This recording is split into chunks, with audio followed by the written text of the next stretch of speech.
como nós já sabemos, muitas vezes a santidade é colocada para os irmãos como uma meta a ser alcançada. Como uma meta que exige de nós abnegação, comprometimento, muita disciplina, muita negação de si mesmo. E quase sempre, quando se fala de santidade, se fala como se fosse um alvo a ser alcançado e que a gente depende dele, depende deste alvo para que Deus nos receba, para que Deus nos aceite, para que Deus nos ame, para que Deus nos abençoe. E não é assim incomum ouvir nas comunidades, em domingos como esse, alguém dizendo no microfone: sem santidade ninguém verá o Senhor. Sem santidade ninguém verá o Senhor. Sem santidade ninguém verá o Senhor. E aí, quando nós, meros mortais, com as nossas mazelas, com as nossas falhas, você que saiu de casa hoje, ou está em casa ainda, que o pau quebrou dentro de casa, barraco, gritaria, né? Você que fez o que não devia, falou o que não queria, ouviu o que não gostaria, aí você, quando ouve uma mensagem como essa, sem santidade ninguém verá o Senhor, a primeira coisa que a gente sente, irmãos, é a reprovação. E aí a vontade que a gente tem é de desistir. Muitas vezes durante os cultos, nas mensagens, nas pregações, nas músicas, o que é ensinado, o que é dito, o que é propagado é tão distante, é tão difícil, é quase utópico, que o sentimento que a gente tem é que eu nunca vou conseguir chegar nesse padrão elevadíssimo que se pede de nós. E aí Paulo, nosso amigo, nosso irmão, autor da epístola, ele vem com este ensinamento importante. Esse ensinamento que é também libertador. O que os fariseus faziam, irmãos, que Jesus tanto condenava? Eles mediam a sua vida espiritual a partir das suas próprias práticas. Estabeleciam seus próprios padrões, seus próprios limites, seus próprios indicadores, e assim eles se autodenominavam santos. E ao mesmo tempo que faziam isso, a partir dos seus próprios padrões e valores, desqualificavam os demais. É o que os fariseus faziam o tempo todo. Isso não quer dizer que eles não eram religiosos, eles eram muito religiosos. Praticavam a lei, guardavam a tradição, davam os seus dízimos, faziam as festas, se organizavam, faziam tudo direitinho. Mas Jesus diz que eles são filhos do diabo. Diz que eles são como sepulcros caiados. Diz que eles são mentirosos, hipócritas.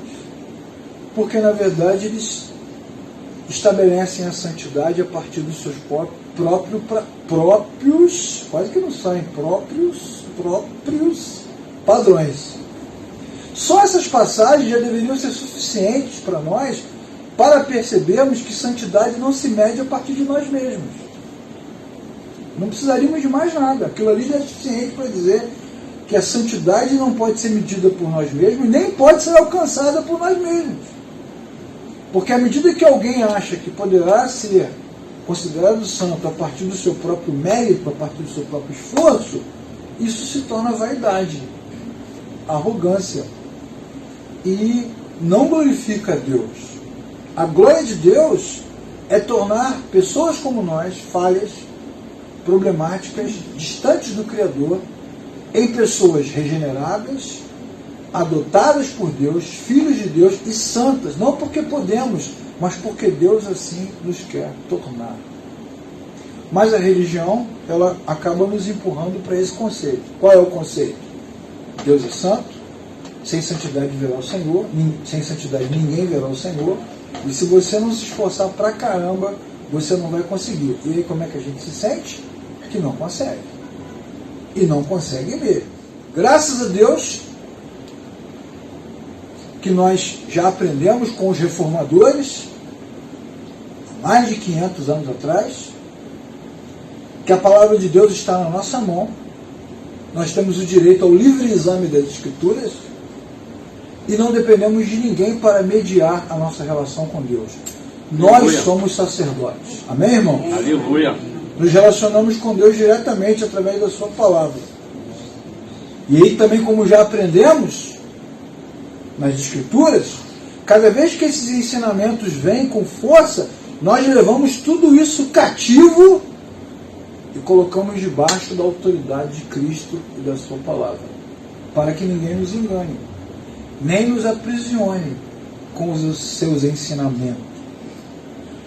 Vamos olhar o texto cuidadosamente. Diz assim a Escritura: uma coisa faço, versículo 13, esquecendo-me das coisas que ficaram para trás e avançando para os que estão adiante. Então a primeira dica é: deixe para trás o que ficou.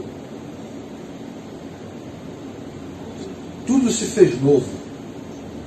As coisas velhas ficaram para trás. Que é uma música do Ademar de Campos, muito legal sobre esse texto, né? Tudo se fez novo, as coisas velhas ficaram para trás. Hoje estou em Cristo, fui regenerado. Foi na cruz que Cristo me atraiu. Fala sobre esta libertação. Então, o primeiro ensinamento do texto é que é preciso esquecer o que passou e avançar para o que está adiante.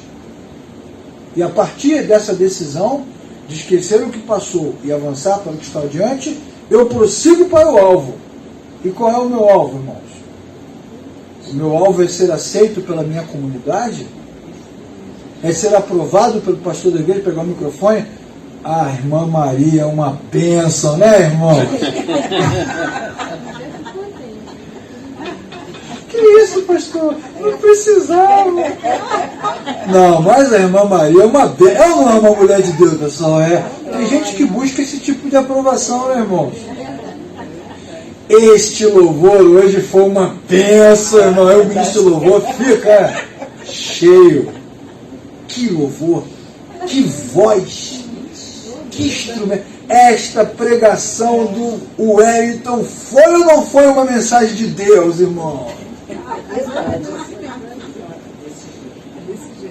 Os irmãos buscam a aprovação dos homens, né, irmão?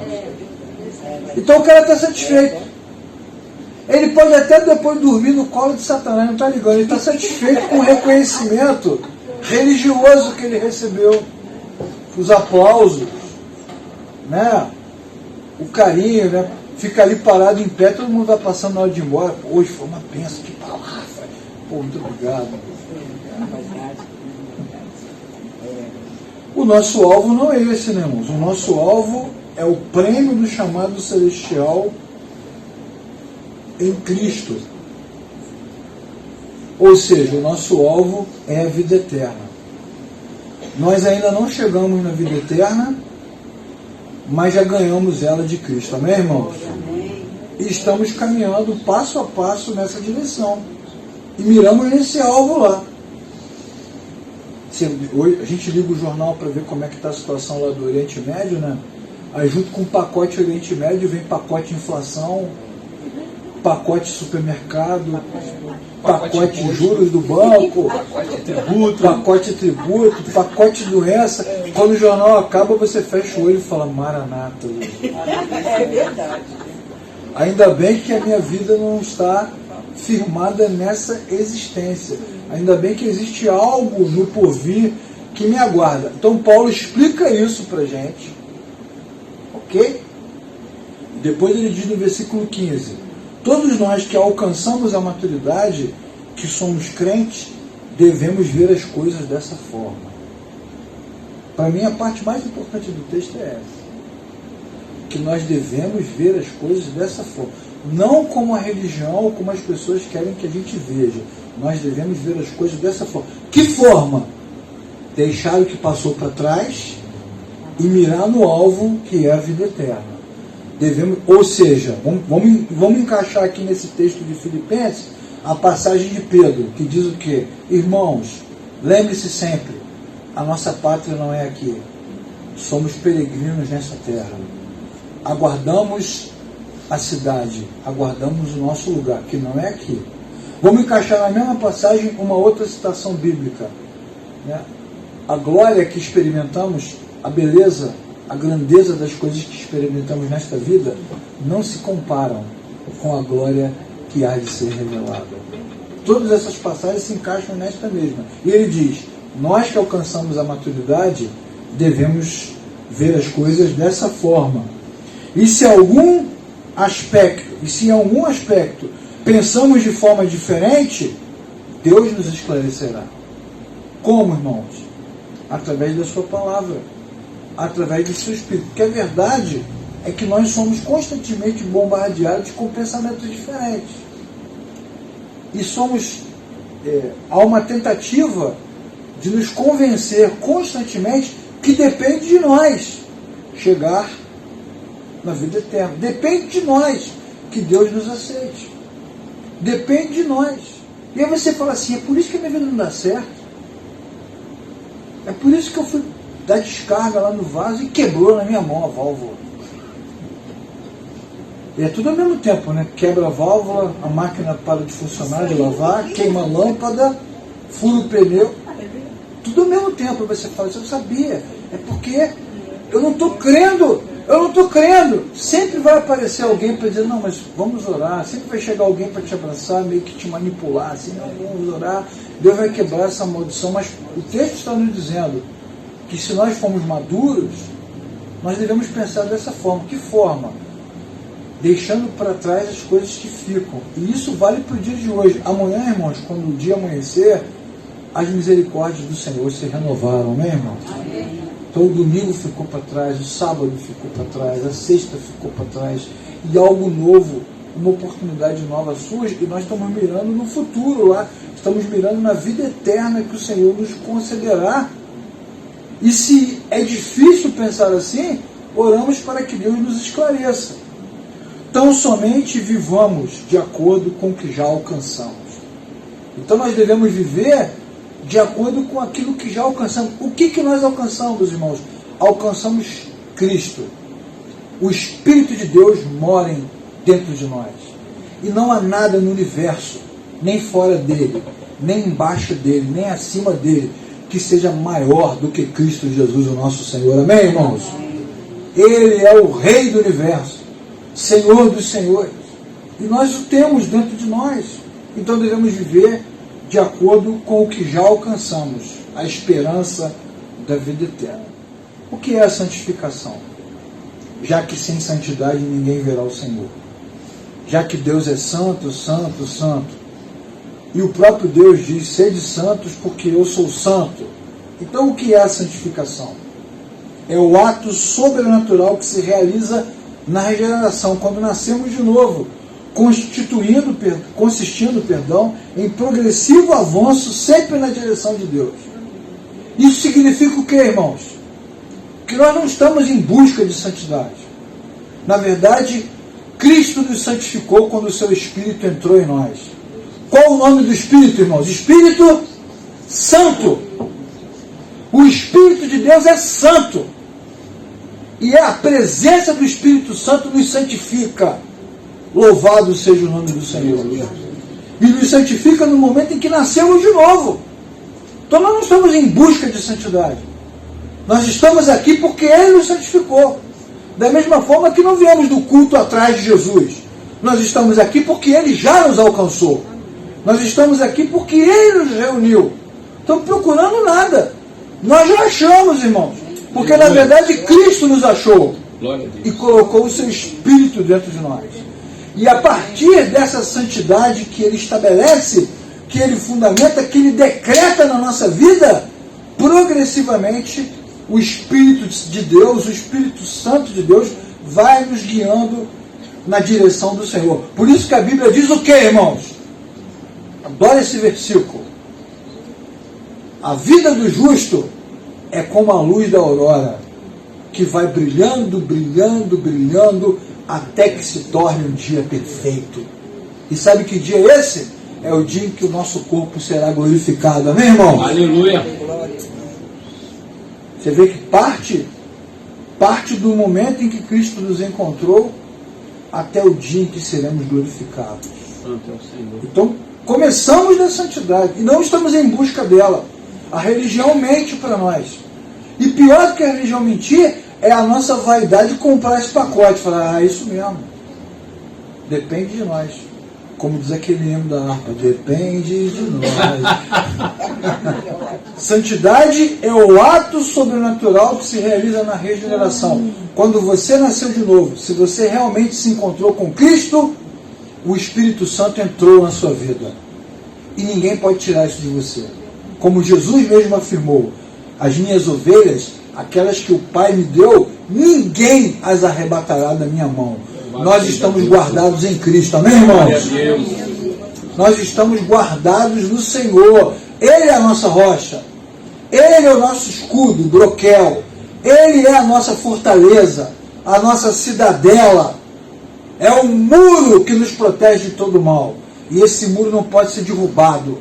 Ele está ao nosso redor. Quando nós nascemos de novo, fomos santificados.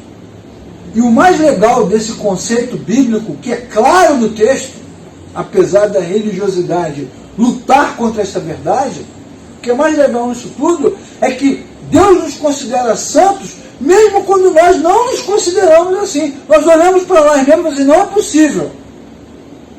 Não tem condição. Não é possível que o Senhor olhe para mim e me veja como pessoa santa. É verdade. Não há condição. Só podemos ser vistos assim porque Deus assim nos considera e nos santifica com o seu imenso poder. Além disso, a santidade ela vai se manifestando, ela não vai evoluindo. Entre nós não existe alguém mais santo ou menos santo, irmãos. Que é uma outra loucura da religião, a competição de santidade. Quem tem as vestes mais brancas?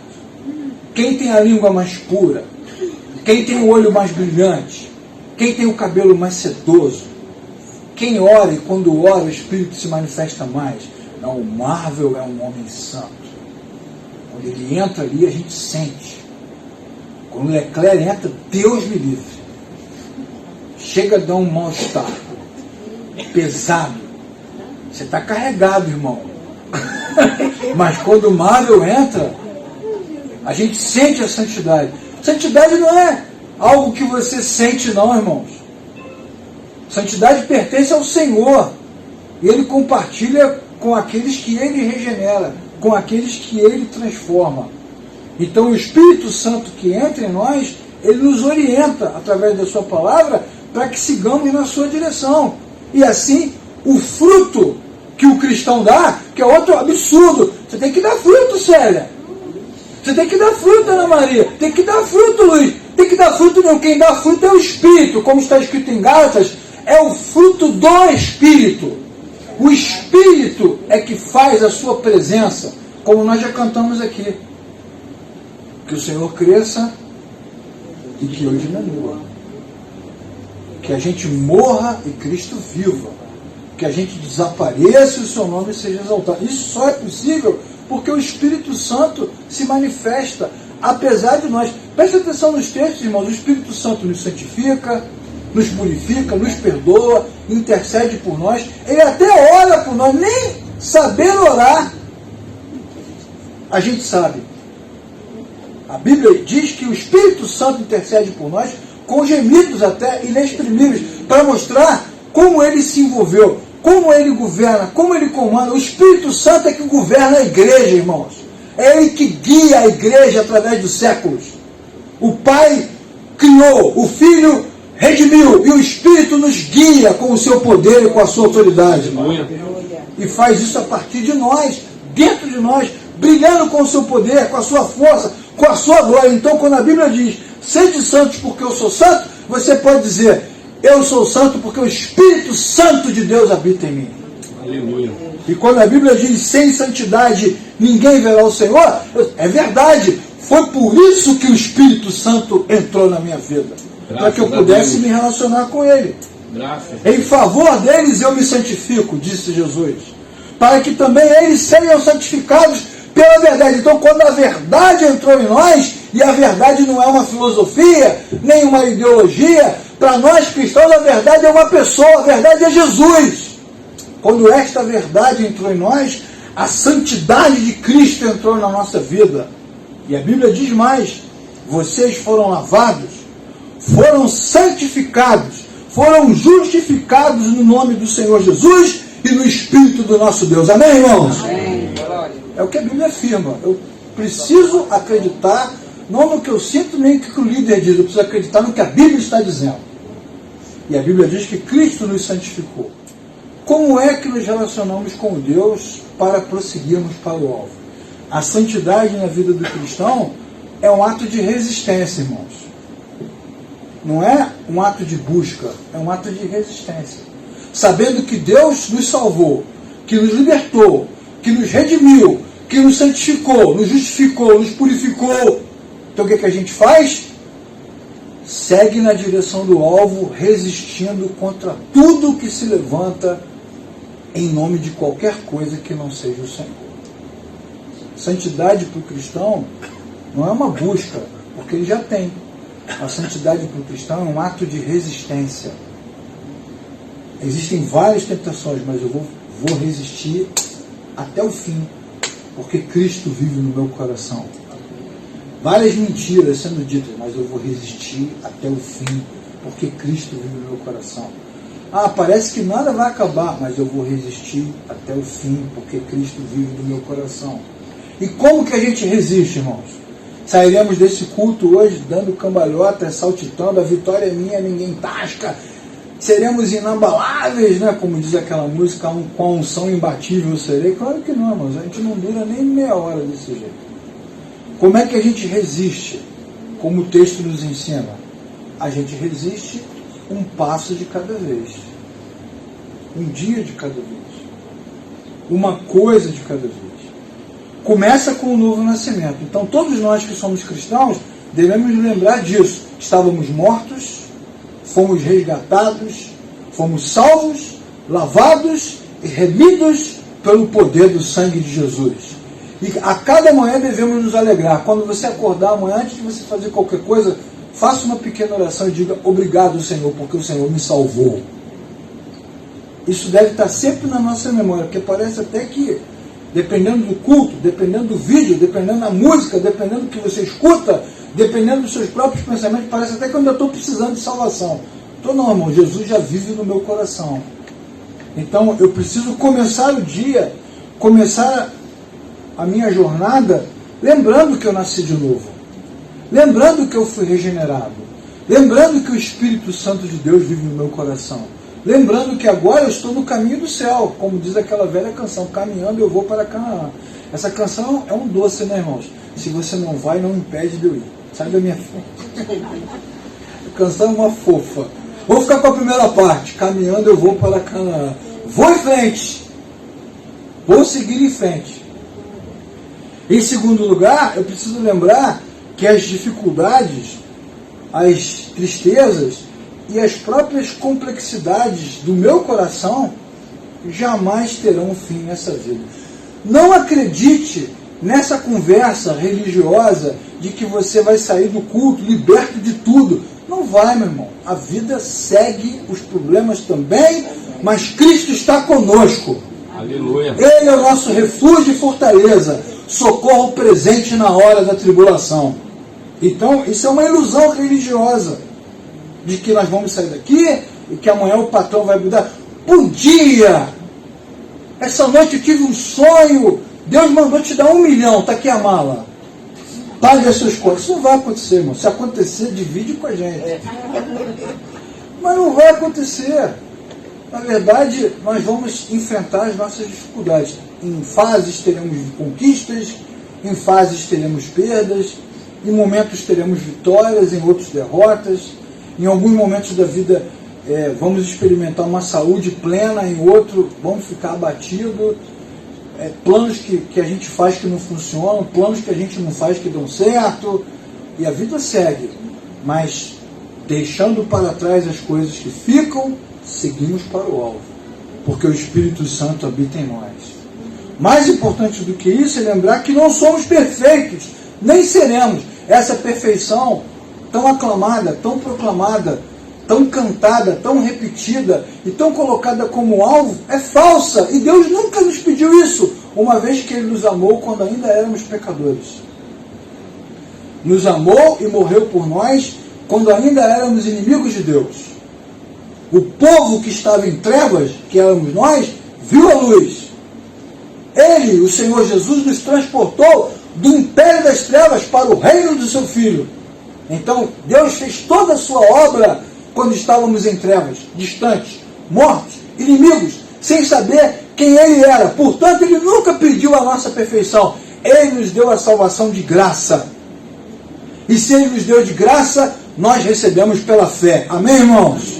Jesus fala sobre isso várias vezes. A Bíblia também adora aquele texto de Isaías. Venham e comprem sem dinheiro. Comprem e bebam da água da vida. E é isso que nós fazemos.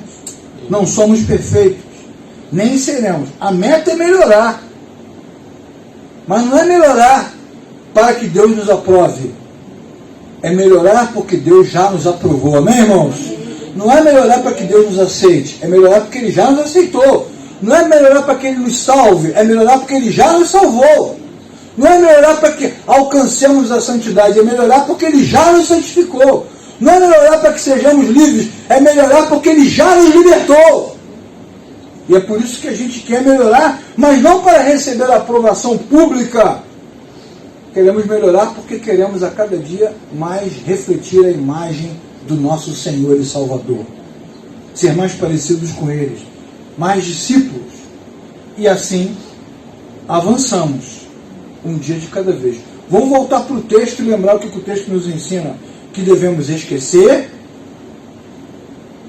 que devemos avançar, que existe um alvo, que é a eternidade, e existe um prêmio. A nossa fé tem recompensa, irmãos. E a recompensa é Cristo Jesus, o nosso Senhor. Ele é o nosso prêmio. Ele é o nosso galardão. Até falamos sobre isso ontem também, essa coisa do galardão. Para muitos cristãos isso é muito importante. Não, eu sei que eu tenho reservado no céu uma coroa, Rolex, com pérolas, com joias, com os nomes de todas as pessoas que eu evangelizei.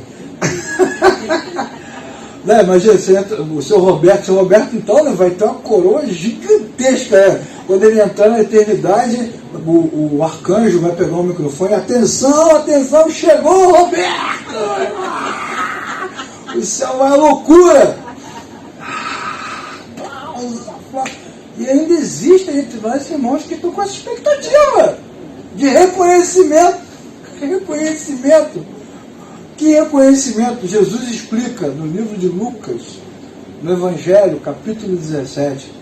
Nunca se esqueçam, meus amigos, que depois que vocês fizerem tudo, e fizerem tudo da melhor maneira, ainda assim todos vocês são servos inúteis. Sem mim, nada podeis fazer. Não tem reconhecimento para nós, irmãos. Sempre tem reconhecimento para Cristo. Nós o chamamos de Senhor. Ele nos chama de amigos. Nós o chamamos de Rei. Ele nos chama de irmãos. Mas o homem no seu lugar e Deus no seu lugar. Tirando isso, está tranquilo. Vamos em frente, esquecendo o que já passou, avançando em direção à vida eterna, olhando para frente, olhando para o alvo que é a eternidade e esperando o prêmio da nossa fé, que é o próprio Senhor Jesus. Esperando receber do Senhor aquilo que Ele nos deu. O que Paulo nos ensina em Filipenses, como nós já lemos? Nós que alcançamos a maturidade devemos ver as coisas dessa forma. Você vê que quantas vezes nós veio para esse culto, assistiu o vídeo em casa, né? Veio para o culto, viu, leu, tal, que puxa, acabou o culto. Aí quando acaba tudo, vai para casa e diz, não, mas eu não acredito assim não. Eu penso diferente, eu acho que eu preciso buscar. Isso revela o quê? O próprio texto está dizendo. A nossa imaturidade, a nossa infantilidade, a nossa vaidade, a nossa arrogância de querer realmente mostrar que a gente pode, que a gente consegue. O texto está dizendo, você não pode, você não consegue, não vai dar. O que eu faço então? Receba de graça e fique feliz, porque Cristo já fez. Não, mas eu tenho me dedicado. Hoje eu sou muito mais santo do que eu era antes. Não existe isso. santidade escalonada. Entre nós só tem um santo, irmãos, que é Jesus. E a sua santidade é derramada sobre nós, aqueles que foram salvos e resgatados por Ele. Mais ninguém. Então, os que são imaturos vão continuar acreditando que podem buscar, que tem que chegar, que tem que lutar. Mas os que são maduros, e geralmente a maturidade vem como? Vem na estrada, vem com os calos, vem com as feridas, vem com os problemas. Eu achava que eu era o melhor empreendedor, meu negócio quebrou. Eu achava que eu era a pessoa mais saudável, uma doença apareceu. Eu achava que a minha família era um modelo. Cansei de esculachar um monte de gente porque não sabia que era filho. A minha família ruiu. Normalmente a maturidade vem com essas dificuldades que a própria vida traz e expõe a nossa fragilidade. Aí a pessoa vai amadurecendo. Então Paulo diz, Filipenses diz, a Bíblia diz, os que alcançam a maturidade devem pensar dessa forma. De que forma? Cristo já nos santificou. A partir desta certeza, a gente deixa para trás o que passou e segue em direção ao alvo, sabendo que lá no final a vitória é certa pelo sangue de Jesus. Amém, irmãos? Amém, graças a Deus. Agora um alerta importante. O pecado continua, irmãos. Que isso? Eu pensei que eu estava branco, que eu estava puro, que eu estava reluzente. Não, irmão, o pecado continua. A palavra de Deus ensina enfaticamente que nós pecamos. O que o apóstolo João diz na sua epístola? Aquele que diz que não tem pecado, está mentindo. Aquele que diz que não tem pecado, está mentindo. E quem diz que não tem pecado e está mentindo, diz que não peca, está chamando Deus de mentiroso. João é duro, cara. Porque não é só uma questão de vaidade pessoal. É negar o que o próprio Deus está dizendo. Deus disse, a palavra de Deus diz, todos pecaram. Todos pecaram. Então quem disser que não peca, que não tem pecado, está mentindo. E chamando Deus de mentiroso. Então, o fato de termos nascido de novo, não tira de nós essa capacidade que a nossa natureza tem de errar. O que é mais glorioso é que apesar disso, Jesus nos santifica com a sua presença. E é isso que deve alegrar o nosso coração. Qual é a diferença entre aquele que nasceu de novo e o que não nasceu? É que o que nasceu de novo não tem mais prazer naquilo que o faz errar, naquilo que o faz falhar, naquilo que o afasta de Deus.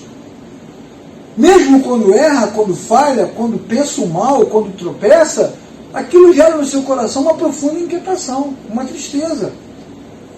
Uma tristeza por não saber, inclusive, como lidar consigo mesmo. Essa é a diferença. Mas ao mesmo tempo que a tristeza vem, a palavra também de Deus nos diz do que? Siga em frente.